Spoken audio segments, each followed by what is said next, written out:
வணக்கம். நீங்கள் இணைந்திருப்பது ஜாழ் தொலைக்காட்சியின் காலை நேர பிரதான செய்திகளுடன். விரிவான செய்திகளுக்குள் செல்வதற்கு முன்பதாக முதலில் தலைப்புச் செய்திகள். பயணத்தடை அமுலில் உள்ள நிலையில் மதுபான விற்பனை. ஜாழ் சாவகச்சேரியில் 7 பேர் கைது. பெருமளவு மதுபானம் மீட்பு. ஜாழ் மாவட்ட சுகாதார அதிகாரிகளின் அசமந்தம். கொரோனா தொற்றுக்குள்ளான நிறைமாத கர்ப்பவதி பெண்ணை தடுப்பு நிலையத்தில் இறக்கிவிட்டு சென்றனராம். பயணத்தடை மக்களை துன்பப்படுத்தக்கூடாது, பொருளாதாரத்தை பாதிக்கக்கூடாது. தேசிய கோவிட் தடுப்பு செயலணிக்கு ஜனாதிபதி ஆலோசனை. தொடர்பென விரிவான செய்திகள். நாட்டில் கொரோனா மரணங்களின் எண்ணிக்கை தினசரி அதிகரித்து வரும் நிலையில் நேற்றைய தினம் 44 பேர் தொற்றினால் உயிரிழந்துள்ளதாக சுகாதார அமைச்சின் தொற்று நோயியல் பிரிவு அறிவித்துள்ளது.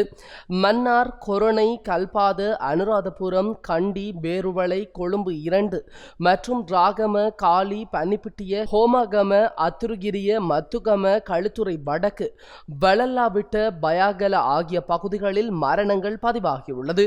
உயிரிழந்தவர்களில் 30 ஆண்களும் 14 பெண்களும் அடங்குவதாக. இவ்வாறு உயிரிழந்தவர்களில் 23 பேர் 71 வயதுக்கு மேற்பட்டவர்கள் என்றும் அரசாங்க தகவல் திணைக்களம் தெரிவித்துள்ளது. அதற்கமைய நாட்டில் பதிவான மொத்த கொரோனா தொற்று உயிரிழப்புகளின் எண்ணிக்கை 1132 உயர்வடைந்துள்ளது.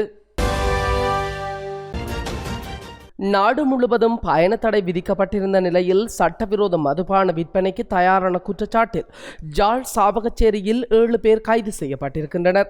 என் சோதிநாதன் உதவி மதுவரி ஆணையாளர், மதுவரி அத்தியட்சர் டி தங்கராஜா அறிவுறுத்தலில் பொறுப்பதிகாரி அசோகரத்தினம் தலைமையில் மதுவரி பரிசோதகர் வே ரசிகரன் தலைமையிலான குழுவினர் கொடிகாமம், சாவகச்சேரி பகுதிகளில் நேற்று இரவு மேற்கொண்ட சுற்றி வளைப்பின் போது 750 மில்லிலிட்டர் 30 போத்தல்கள், 180 மில்லிலிட்டர் 25 போத்தல்கள், 500 மில்லி பியர், 100 டின்கள் என்பன கைப்பற்றப்பட்டுள்ளது. இதன்போது 7 சந்தேக நபர்களையும் மதுவரி திணைக்களத்தினர் கைது செய்துள்ளனர். கைது செய்யப்பட்டவர்கள் சட்ட நடவடிக்கைக்கு உட்படுத்தப்படவுள்ளனர். ஜாழ் மாவட்டத்தில் கொரோனா தொற்றுக்குள்ளாகும் கர்ப்பவதி பெண்களை பராமரிப்பதற்கு ஒழுங்கு செய்யப்பட்டுள்ள சாவகச்சேரி வைத்தியசாலை உள்ளிட்டவற்றில் பராமரித்து மகப்பேற்று காலத்தில் ஜாழ் போதனா வைத்தியசாலையில் அனுமதிக்கும் நடைமுறை அமுலில் இருந்து வருகின்றது. இவ்வாறான நிலையில் ஜாழ் உடுவில் சுகாதார வைத்திய அதிகாரி பிரிவில் 8 மாத கர்ப்பவதி ஒருவருக்கு கொரோனா தொற்று உறுதியான நிலையில் நேற்றைய தினம் இரவு 8:30 மணியளவில் சுகாதார வைத்திய அதிகாரி பணிமனையினர் அவரை கொண்டு சென்று வட்டுக்கோட்டை தடுப்பு மையத்தில் உள்ளனர். கர்ப்பவதி பெண்கள் கொரோனா தொற்றுக்குள்ளாகும் போது அவர்களை கண்காணிப்பில் வைத்திருக்கவும் மகப்பேற்று காலத்தில் அவர்களுக்கும் சிசுவுக்கும் சிகிச்சை அளிக்க ஜாழ் போதனா வைத்தியசாலையில் சிகிச்சை பிரிவு ஒழுங்குபடுத்தப்பட்டுள்ளதாகவும் அண்மையில் மாகாண சுகாதார சேவைகள் பணிப்பாளர் கூறினார்.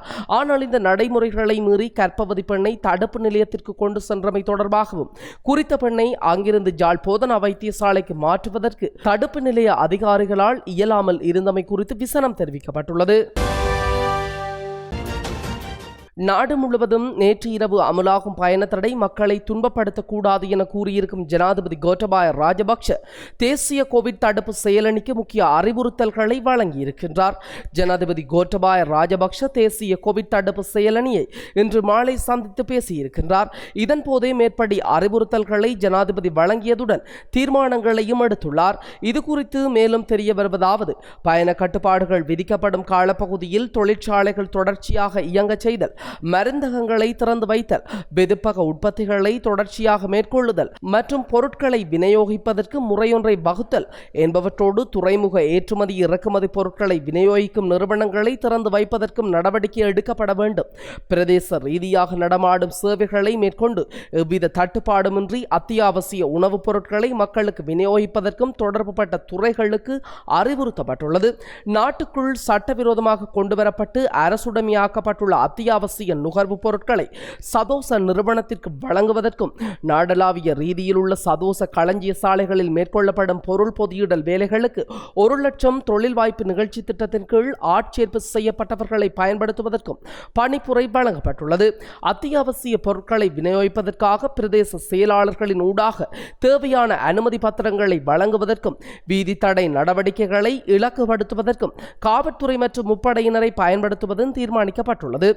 பொருளாதார மத்திய நிலையங்கள் திறக்கப்படும் நாளுக்கு முந்தைய தினம் பொருட்களை கொண்டு செல்வதற்காக அனுமதி அளித்தல், விவசாய நடவடிக்கைகள், அனைத்து நகரங்களிலும் குப்பைகள் அகற்றுதல் உள்ளிட்ட நாளாந்த சுத்திகரிப்பு நடவடிக்கைகள், வீதி அபிவிருத்தி மற்றும் ஏனைய நிர்மாண பணிகளை முன்னெடுத்தல் போன்றவற்றுக்கு இந்த பயண கட்டுப்பாட்டை தடையாக எடுத்துக்கொள்ளக்கூடாது என்பதனையும் ஜனாதிபதி வலியுறுத்தியுள்ளார்.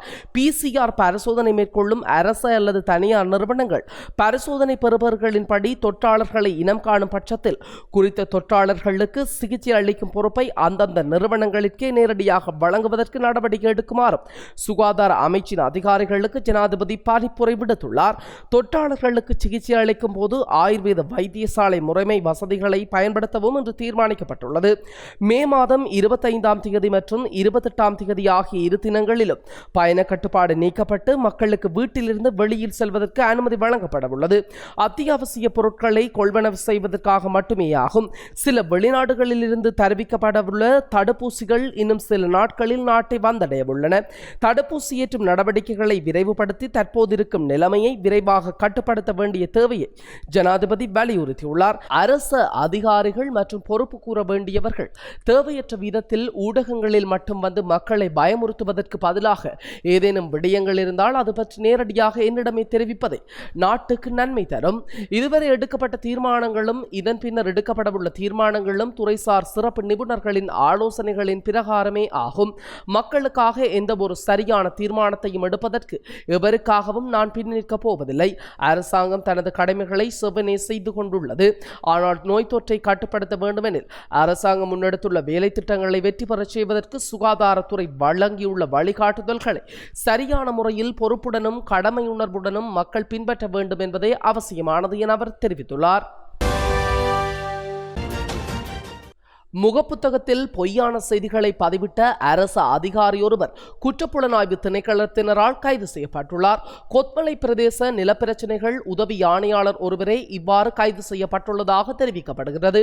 குறித்த நபரின் முகப்புத்தகத்தில் காடழிப்பு தொடர்பான பல்வேறு புகைப்படங்கள் பதிவிடப்பட்டிருந்ததாக போலீஸ் ஊடக பேச்சாளர் தெரிவித்துள்ளார்.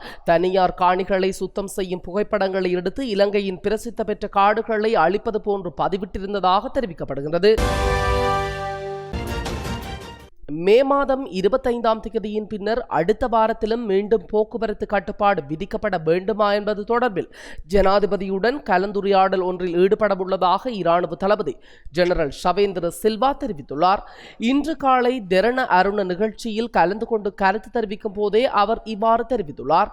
சுகாதார பிரிவினர் ஊடகங்களுக்கு தெரிவிக்கும் கருத்துக்கள் தொடர்பில் இதன்போது கவனம் செலுத்த உள்ளதாகவும் அவர் தெரிவித்துள்ளார்.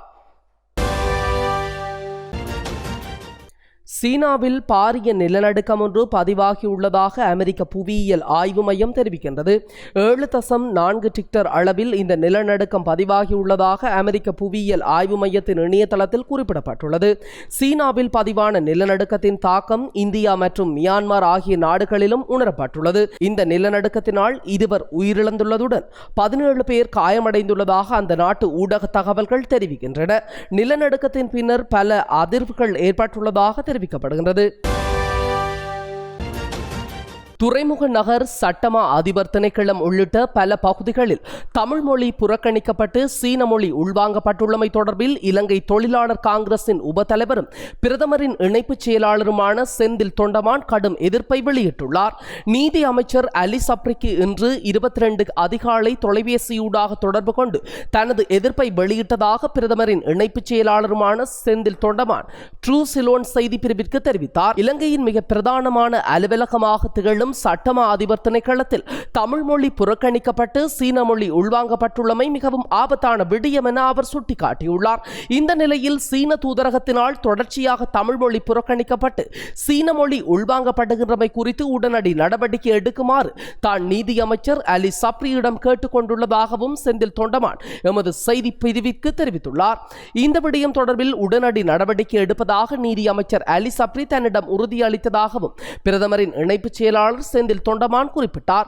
சட்டமா அதிபர் திணைக்களத்தில் அண்மையில் சீன அரசாங்கத்தின் நிதியுதவியின் கீழ் நிர்மாணிக்கப்பட்ட இலத்திரனியல் நூலகத்தின் கட்டிடத்தின் நினைவு பலகையில் சீன மொழி உள்வாங்கப்பட்டு இலங்கையின் தேசிய மொழியான தமிழ் மொழி புறக்கணிக்கப்பட்டுள்ளமை தற்போது சமூக வலைதளங்களில் அதிக அளவில் பேசப்பட்டு வருகின்றது. கொழும்பு துறைமுக நகர் பகுதியில் காட்சிப்படுத்தப்பட்டுள்ள பெயர் பலகை ஒன்றிலும் தமிழ் மொழி புறக்கணிக்கப்பட்டு சீன மொழி உள்வாங்கப்பட்டிருந்தமை தொடர்பில் அண்மையில் சமூக வலைதளங்களில் அதிக அளவில் பேசப்பட்டது.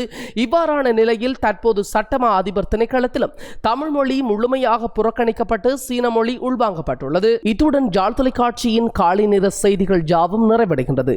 தொடர்ந்து நமது ஜாழ் தொலைக்காட்சியுடன் இணைந்திருங்கள். வணக்கம்.